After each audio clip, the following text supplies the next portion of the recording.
Hi again, everybody. Kevin Harlan here with Clark Kellogg and Steve Kerr as we get set to bring you all the action. It's Western Conference against the Eastern Conference here in Los Angeles, where the Clippers will try to protect home court. So here's Miami's starting group. Wade and LeBron fill out the wings. Chris Bosh is out there with Joel Anthony. And it's Chalmers in at the point guard position. And for the Clippers, Blake Griffin and DeAndre Jordan, they're inside. Foyle is out there with Chris Paul, and it's Butler in at the small forward position. Well, Chris Bosh's numbers overall last year were a little down, but you would expect that given that he was playing with LeBron James and Dwayne Wade. Well, the defense has to commit so much attention to him. He's just an important part of this offense. Here's Wade. You know, his reputation is such that you'd be surprised with him missing any layup opportunities. And I think Doris Burke has something for us right now. Doris? Kevin, I was able to speak with Eric Spoelstra for a moment. In terms of their defensive attitude coming into this one, he said, we've been protecting the rim very well at that end of the floor, and that's something I want to see continue today. Guys? Terrific, Doris. Thanks. Clark, what's your take on that? I like the mindset they're coming in right now. I think it's the right mindset. A strong defensive effort from them today. I mean, I think it's essential. Steve? Well, no question. If they can have success defensively, they're going to create some offensive opportunities for themselves in transition. There's Chalmers. And for the Heat, a lack of quality size inside. We've known that really since they put this new version of their team together back last summer. They really needed Bosh to step up defensively, Clark, and be accurate. And, Kevin, I think he did a pretty good job of that, all things considered. I mean, the Heat were a top-5 defensive team, and he was an important part of that. Definitely bought into what they were trying to do defensively, and credit to him. I mean, he had to sacrifice quite a bit. Boom! And nobody getting in the way. Not at all. Major throwdown. Yeah, going straight to the hoop, attacking the whole way. Yeah, nice finish. Cap that break off in style. James. Rebound by the Clippers. Just over 3 minutes left to play in the first quarter. Well, Miami had such a turbulent season last year as far as the drama that surrounded that team. But they were consistent and steady on the road, and they ended up with the best away record in the Eastern Conference. From 17 feet out, Wade misses. On defense, Miami. They trail by 1. The open shot, Paul. They get it again. Another shot. And 2 free throws coming up as he misses that one. Drawing the whistle and a lot of contact there. It's on Chris Bosh. Nice time to use that foul to stop the layup. You know, if you can save just 1 point, that foul was the right move. That one is no good. And back to Miami, you know, Clark, road trips aren't easy when you're the villains of the NBA. And there's no doubt that wanted poster in the NBA has got a picture of that Miami threesome up there, huh? I agree, no doubt about it. But I think that also helped them come together. You know, teams typically do a good job of bonding when they're on the road. That us against them mentality, nobody fool you. And quite honestly, really good teams and players enjoy winning on the road more than they do even winning at home. So he hits 1 of 2 from the stripe. I think Blake Griffin has to be considered the best slashing and jumping big man in the NBA. I mean, his ability to catch and dunk the ball in the lane is second to none. Paul kicks to Griffin. Out of bounds. They'll keep possession. The Clippers making a switch here. Young's checked in. Here's Paul. Goes for the alley. That should be absolutely illegal. But maybe the play of the game right there. An alley-oop slam is always going to be at the top of the list there, Clark. Yeah. You're right. That's one of my favorite plays in basketball, guys. From 20 feet out. Can't get it to go. Now the Clippers take it the other way. 1:57 left to play in the first. There's the triple. And the officials call over the back. A little too aggressive there. Well, it's an over-the-back foul, but it's one that you can live with. He's trying to be aggressive, and I like that. Yeah, you know, I used to do that as a player myself, Steve, but you've got to be smart about going over the top. I don't think he had a chance to get that rebound anyway. Here's Wade. LeBron outside. Over Paul. LeBron shot is off. Difficult shot from mid-range, and the defense was all over him. Boy, I like the close out there, Steve. Well done. Vinny Del Negro didn't have an easy go of it leading the way for the Clippers in his first year coaching that team, but he was able to get them to up their win total, and that's something to build off of. Anthony, the pass to Wade. Over Jordan. Another miss by Wade. Paul kicks to Young. Stolen by Bosh. The Heat trailed by 3. Coach is liking Clark what he's seeing from his offense. And shoot, why wouldn't he? I mean, guys, they're filling it up with ease, executing, getting quality shots. I mean, this is fun to watch. Yeah, this is like a clinic out there, guys. This is exactly how you attack a defense. Move the ball, sharp cuts, and really a nice pace to their offense. Well, getting back to Del Negro, Clark, this is a team that has a lot of young talent. We got Blake Griffin to build around, but it's had a losing culture for so long. So this is a tough job. I mean, he's got to really change their style, get them to buy into playing defense and playing together, and try to build some momentum with a franchise that really never has had any. Eric Bledsoe is checked in for the Clippers. And Griffin slams it in. You can't stop him. You can only hope to contain him. Here comes Mario Chalmers. Deflected. Young with the steal. Jams it straight down. Another bucket there, trying to extend this lead, guys. I like what they're doing. I mean, putting together a run here, building that lead. They could get to the finish line comfortably. Solo break. Oh!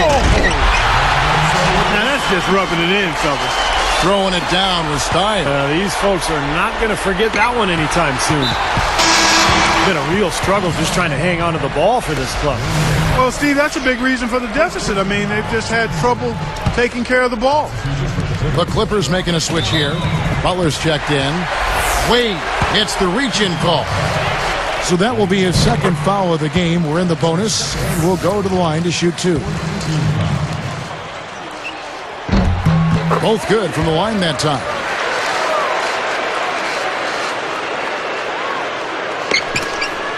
We've got 22 seconds left in the first. Bledsoe is tagged with the reach. That's his first foul of the game, and the bonus will go to the free throw line. I like that foul. You don't want to give up an easy 2 in transition.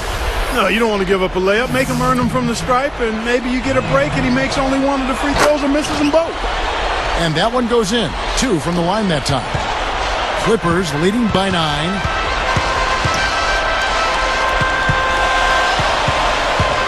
Backs him down. 4 seconds left. Offense, the order of the day as the first quarter comes to a close.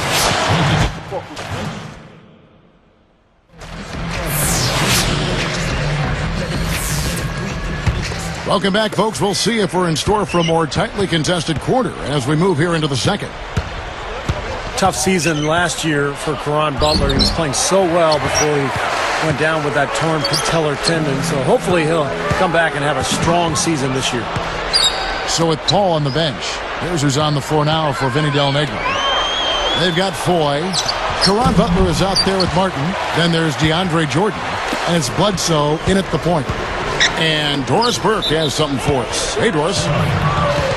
Well, Kevin, the Big Three all uniting in Miami was seen as a bit of a triumph from the players' point of view. In a sense, the players got a chance to pick where they wanted to play as opposed to the owners having control of where the players played. In a sense, wrestling away control from the owners. Whether or not that trend continues in the NBA, we'll see. Guys? Thank you, Doris. What those 3 did in Miami in getting there really did shake things up. You know, so much of where you play is really out of your hands as an NBA player, so it's tough to find free agency and to get to that point where you've got guys who you want to play with who are also free agents and a team with that much cap room. So this was a rare opportunity for these 3 players, and they joined together. The Heat trail by 11.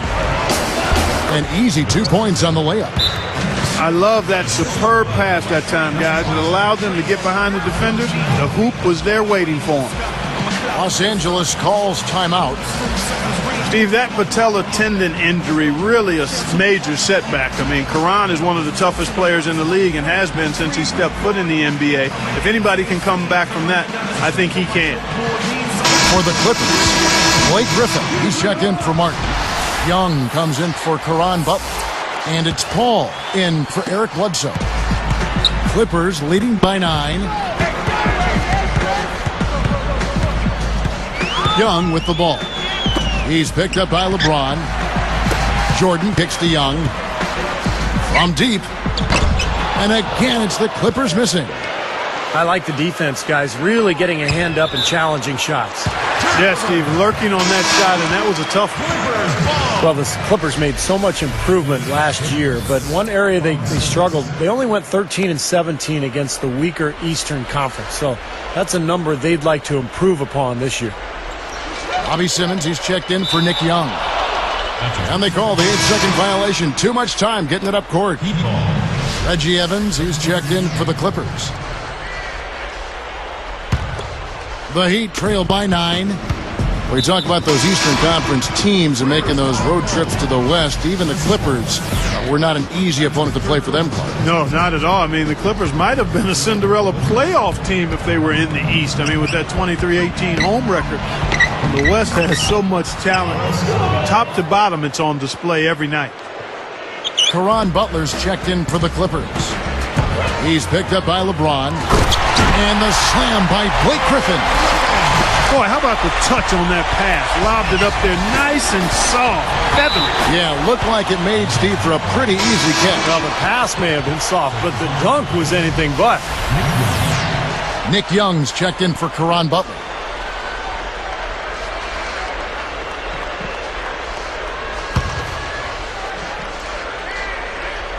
On defense, the Clippers. Here's LeBron, and it's Miami with another. Spoelstra was in a really odd and tough position last season. Never before had there been a bigger free agent talent swing, and he was tasked with getting 3 huge superstars to mesh as a unit. He's done a nice job. So strong. I mean, you typically wouldn't use the words forceful and graceful at the same time, but they definitely apply to him, no doubt. Well, you're right. He's one heck of an athlete. And extremely skilled, too. Timeout called, the Heat. Back to Spoelstra because he was the first coach, Steve, to deal with that much talent. He had some very unique situations pop up along that road. Well, he sure did, Kevin, and he had to coach that team under a microscope all season long. The basketball world was watching, and that Miami team went through some ups and downs, but in the end, I think Eric Spoelstra did a fantastic job, and he looks to be one of the bright young coaches in this league. Let's go to our sideline reporter, Doris Burke.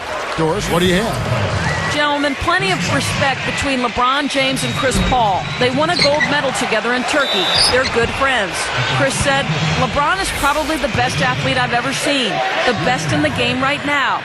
There's nothing really he can't do with his speed and quickness. I can't even begin to tell you how strong he is. But the way he understands the game is just as impressive. He sees the floor and is constantly trying to set people up. That's a mark of greatness. Being a point guard, I have a good understanding of his game because he plays a point guard type role. To be that size with that kind of game is just amazing to me. Sums it up nicely, guys. You bet. Thank you, Doris. Yeah, LeBron's passing is really what makes him so captivating as a player. That's his first instinct, is to set his teammates up. There's a pretty play. The feathery lob pass in there, nicely done. That's exactly what he did. Laid it up there beautifully. No mistakes on either end, and a great touch on that layup.